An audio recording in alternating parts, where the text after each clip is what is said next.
brought to you by the Bank of Guam, the People's Bank, Docomo Pacific, island-wide, worldwide, the choice is clear. And Micronesia Renewable Energy. Go solar for zero money down.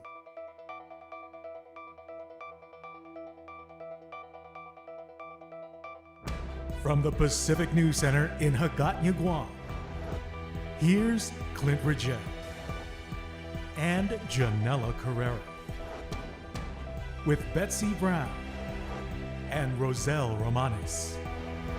PNC Sports with Blake Watson and weather with Rebecca Kim. With your news now. Hafide and good evening. It's Tuesday, December the 16th, and you're watching PNC's News Now. I'm Janella Carrera. And I'm Clint Rigel. Thanks for tuning in. Topping your news tonight, lawmakers discussed Senator Mike Limtiaco's Bill 413 today, which extends the deadline for real property tax exemptions and reduces the statute of limitations on the collection of real property taxes. Senator Mike Limtiaco's Bill 413 would extend the deadline for real property tax exemptions and reduce the statute of limitations on the collection of real property taxes. It's similar to a previous bill introduced by Senator Mike Sanicolas that was passed but vetoed by the governor. This bill is the iteration of all that was good in the bill, with some sections that allowed for the government of Guam to retain their ability to collect on prior due real property taxes and extend the deadline to extend the deadline for real property tax RPT exemptions, as well as to authorize the use of the taxpayer identification number. One of the differences between Senator Sanicolas' bill and Senator Limtiaco's bill is that Limtiaco's bill reduces the statute of limitations on the collection of real property taxes to 10 years, but only after the year 2013, while Senator Sanicolas' measure would have reduced this statute of limitations to 10 years even prior to 2013. Every single tax on this island has a 10-year statute of limitations. You can only go back 10 years. Well, for real property, we have a 30-year statute of limitations. The governor's office vetoed Sanicolas' bill in part because it lowered the statute of limitations to 10 years, something the administration and Reverend Tax says is not fair for others who've been paying their taxes. But for us to be having a 30-year statute of limitations on our property taxes is incredibly unwieldy for our people. And the ones who suffer the most from this 30-year statute of limitations are our senior citizens, our Manamco. Sanicolas says it's unfair to require people to dig up tax receipts that go back for 30 years to prove that they've paid their taxes. The bill is still being deliberated by the legislature. Employees and patients were evacuated from the Guam Memorial Hospital this afternoon after a bomb threat was called in, prompting a full-scale sweep of hospital grounds. While no bomb was found in the hospital, authorities warned that they are treating this case as terroristic conduct and will find those responsible. So at 12:19 p.m. today, a call came in about a bomb threat for GMH. This call came into E911. Immediately, GPD and airport police arrived on scene. The bomb threat that was called into GMH this afternoon may have turned out to be bogus, but because of the seriousness of the threat, first responders treated it as terroristic in nature. PNC was at the scene where dozens of employees were evacuated. It's about 1:20 in the afternoon. We're here in the pavilion of the Guam Behavioral Health and Wellness Center where people have been evacuated. So far, only non-essential staff have been evacuated from the hospital. Patients and essential staff are still inside. Canines are doing a current sweep of the hospital. They'll advise if further evacuation needs to be completed. As the sweep was being conducted, PNC spoke with some employees who were evacuated. In the beginning, one of my employees came and knocked on the door and she said a code 99 has been called and we need to evacuate.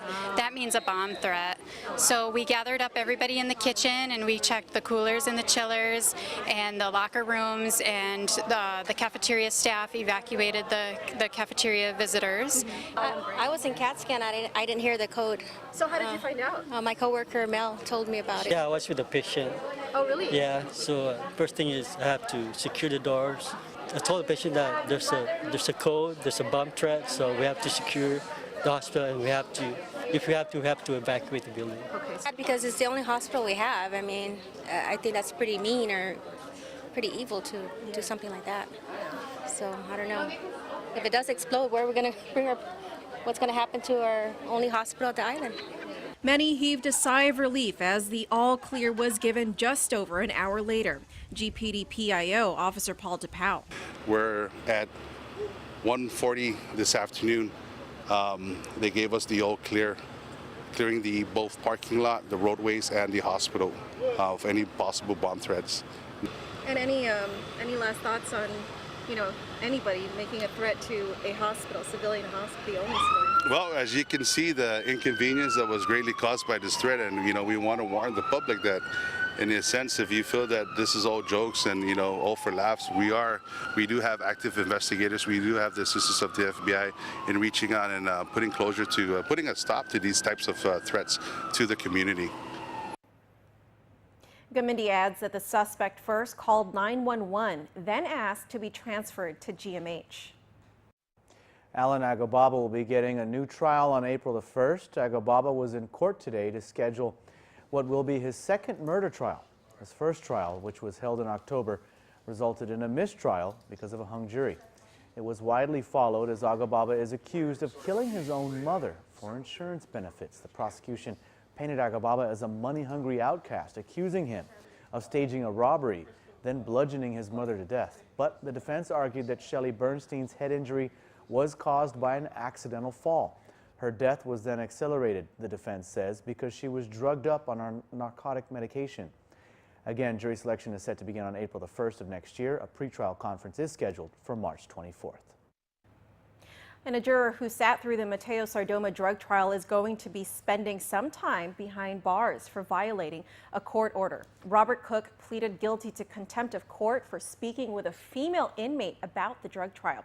He was sentenced to 4 months in prison and 1 year of supervised release. Cook sat through the months-long drug trial that accused Mateo Sardoma, Rudy P.H. Sablan, and Maria Cristina Edrosa of running one of the largest drug rings on Guam in recent years. Several others were involved in the case, but as many as 9 people took plea deals and testified against the 3 defendants. All 3 were found guilty in drug trafficking and firearms charges, but not long after, Sardoma and Sablan took last-minute plea deals. They pleaded guilty to lesser charges of drug possession and illegal gun possession in exchange for less jail time. The plea deals were made after the defense had filed for mistrial upon discovering that Cook violated the court order. They also accused another juror of posting biased statements on Facebook about the trial. Sardoma and Sablan were sentenced to 11 years in prison.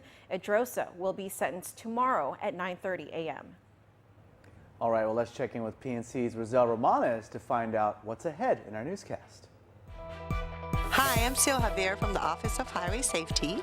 To find out if your child is using the right car seat. So stay tuned.